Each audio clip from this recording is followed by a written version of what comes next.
Information going on right now about ICE murdering 37-year-old Minneapolis resident Alex Peretti. I just want to set a couple of things straight. And just like the shooting of Renee Good a couple of weeks ago, the Department of Homeland Security decided to lie about the circumstances of this shooting from the very beginning. Here they say an individual approached U.S. Border Patrol officers with a 9mm semi-automatic handgun seen here, and they do show this gun right here. But as I showed in this opening still, this is cell phone footage of Alex Peretti being approached by an ICE agent, and you can see he's only holding a cell phone in one hand and has an empty hand here. And this is the beginning of that unedited cell phone footage where you can see Alex standing his ground and the ICE officer also standing his ground. But as this guy approaches, you're going to see they are the ones who are the aggressors and push Alex back as he's only holding a cell phone. He does not have a gun in his hand, only a cell phone, and they are the ones taking that interaction to him. But the obvious question is, did Alex have a gun on him? And the answer is yes, but he did have a legal right to carry it. As this news story states, family members said Peretti owned a handgun and had a permit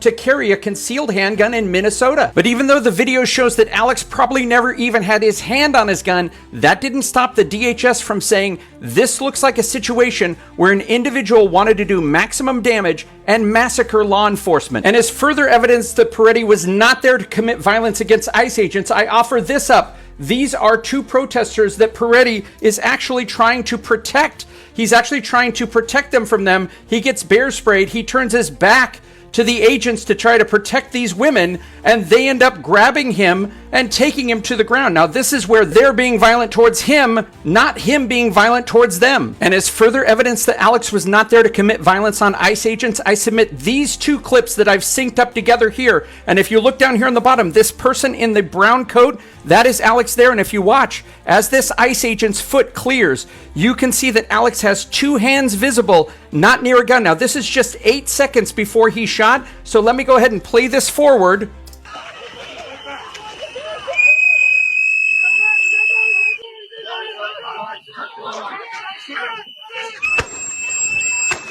And if you didn't see it before, I want you to keep your eye on this ICE agent right here. He's also the guy right up here. As he leans in over Alex's body, you can see his hand here is empty.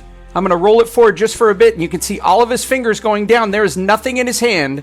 Now continue watching him as we reel through this, and you'll see as he pulls out his right hand and turns, you will see that he has Alex's gun in his hand down here. And if we roll that forward, that gun is several feet away when the first shot rings out. Coming forward here, you can see the gun in his hand. We'll reel it back a little bit, and that is where the first shot rings out.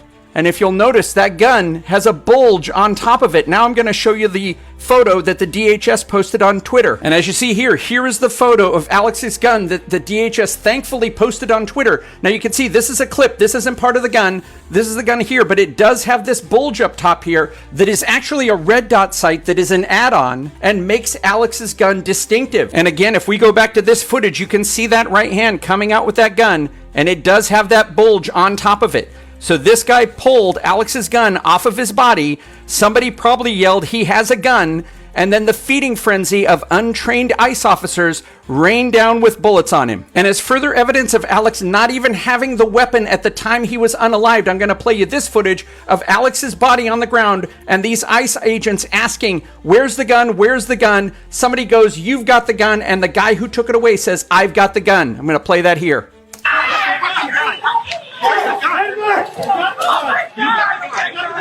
And video evidence like this is exactly why ICE agents do not want American citizens being able to film their actions, because they want to be able to do whatever illegal actions they do and put out phony press releases like this and not have the evidence against them to prove them wrong. So with all the misinformation